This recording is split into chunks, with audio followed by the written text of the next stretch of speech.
देश की ताकत तीनों है महान, जवान, किसान और जनता महान। शिरोमणि अकाली दल के नए युग की दस्तक। 8 अप्रैल को तय होगी अध्यक्ष की ताजपोशी। सुखबीर बादल फिर दावेदार। शिरोमणि अकाली दल शियद पंजाब की ऐतिहासिक और सिख राजनीति की एक प्रमुख पार्टी एक बार फिर से नेतृत्व परिवर्तन के कगार पर खड़ी है। पार्टी सूत्रों के अनुसार इसी महीने शियद को नया प्रदेश अध्यक्ष मिलने वाला है। 8 अप्रैल को पार्टी की वर्किंग कमेटी की अहम बैठक बुलाई गई है, जिसमें नए अध्यक्ष के नाम पर फैसला लिया जाएगा। अभी तक की परिस्थितियों को देखते हुए ये लगभग तय माना जा रहा है कि पार्टी अध्यक्ष पद के लिए फिर एक बार सुखबीर सिंह बादल का नाम फाइनल हो सकता है। हालांकि पार्टी में अंदरूनी समीकरण, संगठनात्मक असहमति और आगामी उपचुनावों की रणनीति इस चुनाव को एक औपचारिकता से अधिक एक राजनीतिक पुनर्गठन का प्रतीक बना रहे हैं। डेलीगेट्स की चयन प्रक्रिया से लेकर अध्यक्ष चुनाव तक की रणनीति। शनिवार को लुधियाना के मॉडल टाउन स्थित गुरुद्वारा सिंह सभा में 6 विधानसभा हलकों की महत्वपूर्ण बैठक आयोजित की गई। इस बैठक में हर हलके से 4 स्टेट डेलीगेट्स चुने गए।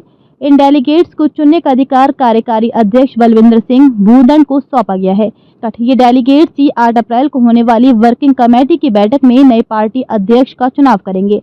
भारतीय ऑब्जर्वर दरबारा सिंह गुरु ने कहा कि सभी प्रतिनिधियों को कानूनी रूप से अधिकृत करने के लिए रजिस्टर में हस्ताक्षर करना आवश्यक है। सुखबीर बादल की वापसी की संभावनाएं मजबूत। पूर्व कैबिनेट मंत्री हीरा सिंह गाबड़िया और अन्य वरिष्ठ नेताओं ने अपने बयानों में स्पष्ट संकेत दिए कि पार्टी अध्यक्ष पद के लिए सुखबीर सिंह बादल का नाम लगभग तय है। हालांकि अभी आधिकारिक घोषणा नहीं हुई है, लेकिन अंदर खाने चल रही हलचलों से ये तय माना जा रहा है कि पार्टी की बागडोर फिर से बादल परिवार के हाथ में ही रहेगी।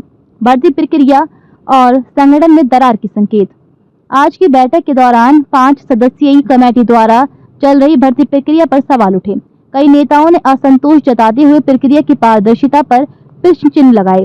सह प्रभारी परमबंस सिंह बंटी रोमाणा ने स्थिति स्पष्ट करते हुए कहा कि 8 अप्रैल की बैठक में अध्यक्ष के अलावा आगामी कार्य योजना पर भी चर्चा की जाएगी। मनप्रीत अयाली पर सीधा हमला।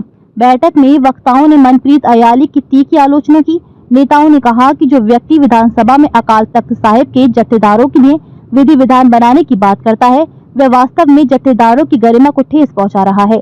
ये बयान पार्टी के भीतर अयाली के प्रति बढ़ती नाराजगी को दर्शाता है। उपचुनाव की तैयारियों पर भी चर्चा। प्रत्याशी का ऐलान जल्द। बैठक में आगामी उपचुनाव को लेकर भी रणनीति बनाई गई। वरिष्ठ नेता दरबारा सिंह गुरु और भूपेंद्र सिंह भिंडा ने कहा कि शिरोमणि अकाली दल बादल न कभी कमजोर हुआ है और न ही होगा। पार्टी आने वाली उपचुनावों में एकजुट होकर ताकत के साथ उतरेगी। अगले सप्ताह प्रत्याशी के नाम की आधिकारिक घोषणा की जाएगी। वरिष्ठ नेताओं की उपस्थिति रही। अहम बैठक में वरिष्ठ नेता महेश इंदर सिंह ग्रेवाल, हीरा सिंह गाबड़िया, रंजीत सिंह ढिल्लो और अन्य प्रमुख नेता उपस्थित रहे। इन नेताओं की सक्रिय भागीदारी ने इस बैठक को पार्टी की राजनीतिक दिशा के लिए बेहद महत्वपूर्ण बना दिया। विश्लेषण। क्या सुखबीर बादल की वापसी पार्टी को फिर से ऊंचाई दे पाएगी? विश्लेषकों का मानना है कि सुखबीर बादल की वापसी पार्टी में स्थिरता तो ला सकती है, लेकिन असंतोष, आंतरिक गुटबाजी और जमीनी स्तर पर कमजोर हो चुके जनाधार को पुनः प्राप्त करना आसान नहीं होगा। आने वाले उपचुनाव और 2027 के विधानसभा चुनावों में पार्टी की साख को पुनर्स्थापित करना उनके नेतृत्व की सबसे बड़ी चुनौती होगी। अधिक अपडेट के लिए लाइक, शेयर और सब्सक्राइब करना न भूलें।